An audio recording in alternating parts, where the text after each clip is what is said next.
Señal directa. Continuamos en Señal Informativa, vamos a la línea telefónica. El doctor Antonio Gómez Reina está en la misma con su colaboración de esta semana. Muy buenos días, qué gusto saludarlo. Muy buenos días, Sonia, igualmente. Bueno, pues hoy vamos a recordar a Alfred Russel Wallace. Nació el 8 de enero de 1823 en Lambeth, Gran Bretaña, y murió el 7 de noviembre de 1913 en Boston, Dorset, Inglaterra. Wallace asistió a Hertford Grammar School en 1836. A los 14 años de edad, por problemas económicos, dejó la escuela. Se muda a Londres, en donde se dedica a ser aprendiz de topógrafo, con un trabajo con su hermano. En este tiempo asiste a conferencias y leyó libros en el Instituto de Mecánica de Londres.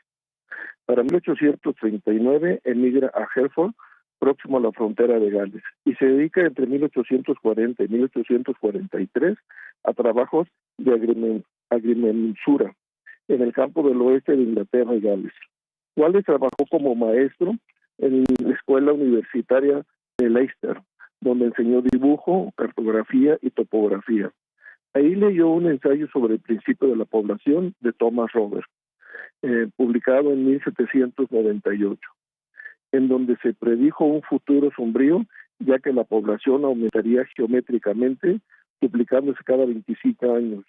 Y por otra parte, la producción de alimentos solo crecería aritméticamente, lo que daría lugar a la hambruna, a menos que se controlaran los nacimientos. Wallace tuvo amistad con el entomólogo Henry Bates, que realizó experimentaciones en las selvas tropicales del Amazonas y que durante 11 años había enviado más de 14.702 especies, en su mayoría de insectos, de los cuales unos 8.000, según Bates, eran nuevos para la ciencia. Su trabajo más conocido fue el naturista del río Amazonas. Wallace se interesó en coleccionar insectos. También se interesó en conferencias sobre ciencias e ingeniería. Asimismo, leyó sobre vestigios de la historia natural de la creación de Charles Darwin. El viaje de Beagle, principios de la geología de Charles, leyó las crónicas de Alexander von Humboldt. Wallace fue considerado el principal experto del siglo XX en la distribución geográfica de las especies animales, que se le llama el padre de la biogeografía. También contribuyó al desarrollo de la teoría evolutiva y es co-descubridor de la selección natural, en donde integra conceptos de coloración y advertencia en animales. Asimismo, generó el efecto Wallace, una hipótesis sobre cómo la selección natural podría contribuir a la especiación, al fomentar el desarrollo de barreras contra la hibridación. Wallace creó las bases para las regiones geográficas, en donde señala los factores que influyen en la distribución actual y pasada de los animales en las regiones geográficas del mundo. Señala la aparición y desaparición de puentes terrestres sobre continentes e islas, los periodos de mayor glaciación.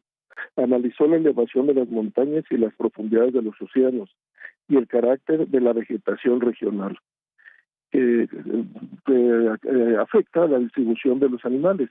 El trabajo se publicó en 1876. También sabía que la extinción masiva de la megafauna en el Pleistoceno tardío generó la desaparición de cientos o miles de especies y la distribución de la fauna asociada a la glaciación.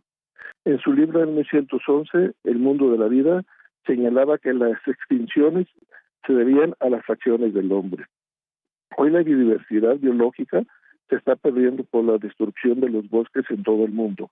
En nuestro entorno, los bosques tropicales se están perdiendo y se advierte un colapso de la biodiversidad que soportan las comunidades ecológicas que se desarrollan en los bosques, como son los mamíferos, ranas, aves e insectos, y qué decir de los millones de microorganismos que soportan un suelo fértil que se va generando a través de cientos de años. Y todo este gran ecosistema se destruye en horas con un incendio, o quizás en meses al construir un fraccionamiento. Un ataque sistemático ha sido desde años el mal manejo de la agricultura, que ha venido sustituyendo el bosque y agrediendo con deforestación, insecticidas, fertilizantes, químicos, invasiones genéticas modificadas y quemas descontroladas, entre otros muchos factores.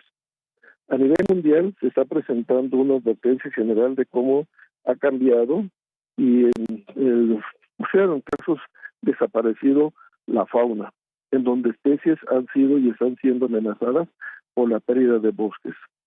Y recordando a Alfred Russel Wallace, el padre de la geografía y su estudio de la naturaleza sobre el impacto que generó las glaciaciones sobre esta y cómo la modificó, al fin concluyó que en su libro Mundo, Vida de Vida, o sea, el mundo de vida, que las mayores extinciones de las especies, tanto vegetales como animales, las ha generado el hombre.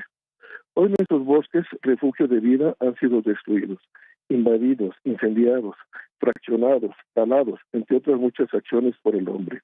Aquí en nuestro estado vemos por décadas se sigue talando los pocos bosques que quedan. Recordamos a la empresa Tenquiche cómo cambió el paisaje forestal en toda la región sur. ¿Y qué decir de la tala por todas partes del estado? Y los incendios forestales solo nos dan cifras de hectáreas de árboles dañados. ¿Y qué pasa con la cientodiversidad que se destruye? Y la alerta que presenta la ONU nos dice que las especies en peligro de extinción son el 40% de anfibios, 14% de aves, 25% mamíferos y 31% de peces. Hay animales en lista roja. La situación crítica es que 690 especies se retiran de nuestro planeta. ¿Y qué decir de los millones de microorganismos que sustentan todo este sistema? Y hasta aquí mi comentario esta semana. Gracias. Así es, doctor. Bueno, pues mucho se ha revisado en los últimos días sobre qué se ha estado haciendo mal y bueno, pues en realidad la lista es bastante larga. Así es, o sea, son cientos de políticas mal equivocadas, falta de ética, falta de moral. Pues vamos a poner el ejemplo más sencillo en lo que viene siendo las zonas de amortiguamiento del bosque de la primavera, que es el que tenemos más cerca, porque todo el país está incendiado. Pero vamos a poner el ejemplo. Desde el tiempo de Guillermo Cosío Vidaurri, ya un maestro de nuestra benemérita universidad, el maestro Miguel Magaña, ya había determinado la zona de amortiguamiento del bosque de la primavera y hoy vemos cómo está invadida. Hoy algunas universidades o algunos grupos están hablando de una zona de amortiguamiento. Esto ya existe desde los 90. Si la pregunta se ha respetado, pues claro que no. Entonces, pues aquí las políticas seguirán. Vemos cómo se reducen los apoyos para CONAFOR para evitar incendios, para prevenir los incendios, no para combatirlos. Y pues en realidad podemos decir que en el tema del sistema forestal y de incendios, pues estamos reprobados. Están reprobadas las autoridades federales y estatales. Y los ciudadanos también, ¿no, doctor? Porque de pronto esto que dicen es muy lindo, despertarte, abrir la ventana y ver el bosque, pero no sabemos o no dimensionamos lo que esta invasión significa. Claro, hay otros países como puede ser Canadá y en Europa, en donde los bosques están 100% cerrados. Mira, te voy a poner un ejemplo muy sencillo. Hay una zona que se llama la Selva Negra en Alemania. Hace algunos 15 años o 20 años hubo un macroincendio y también fue por lo mismo, por una invasión de propiedades públicas, privadas. Y resulta que cuando se prende la Selva Negra, que quedó un decreto en donde nadie podía sacar ni siquiera una astilla o un tronco quemado. Nadie iba a tocar, nadie iba a ir a pisar ahí las cenizas para compactarlas, ni mucho menos. Simple y sencillamente se dejó que el bosque se restaurara. Pero el gran peligro y el gran daño fue el ecosistema que se destruyó. Algunas aves y algunos mamíferos que vemos que regresan, bueno, sí, pero ¿qué pasa con todos los microorganismos que tenemos? Y aquí es lo mismo, aquí te dicen, te voy a vender una propiedad con un bosque, el bosque es tuyo, sí, pero el riesgo, la destrucción, es una destrucción contra todo. Y la pregunta es, ¿quién autorizó esos fraccionamientos? ¿Quién autorizó esas casas clandestinas que están ahí o esas actividades? Claro, y bueno, la otra parte es la falta de cultura. ¿Cómo no sabemos convivir con el bosque? O incluso cómo algunas personas piensan que si se hace una quema se podrá tener el control 100%.